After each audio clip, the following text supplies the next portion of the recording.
Justification of Jesus' death and resurrection. Today, in the reading of St. Paul to the Romans, where he is writing the letter to the community in Rome, he speaks about the justification of death and resurrection of Jesus.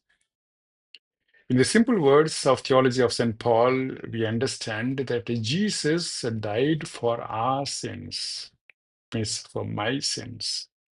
Jesus was resurrected or raised from death for our justification, for our life. How can we understand? I am born actually 2000 years after Jesus' death and resurrection. And how can he die that time itself, before 2000 years, for my sins, which are actually done after 2000 years? And how can he come to life just to give me life? It is actually a very difficult question. And if we go into the real depth of the theological understanding of St. Paul, we can somehow understand in such a way that Jesus' death is not chronologically to be understood. It has to be understood in every Christian's life.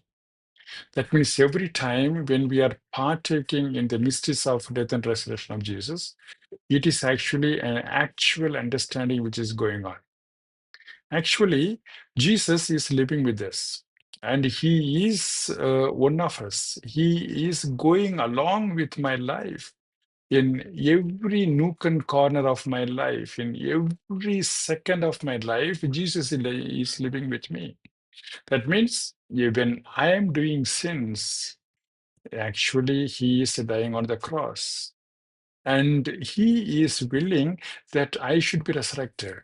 That means even if I'm living 2000 years after his earthly life, he wants that I should be redeemed. That is why St. Paul is giving these wonderful theological words. Namely, we have to understand the death and resurrection of Jesus from our own present life. It should not be a historical one that we can only just read in the books. On the contrary, we have to live the faith of Jesus in our own present life. That's why we have to thank the Lord for this wonderful grace that He's giving, that He is loving us through His death and resurrection. All the best and have a wonderful day.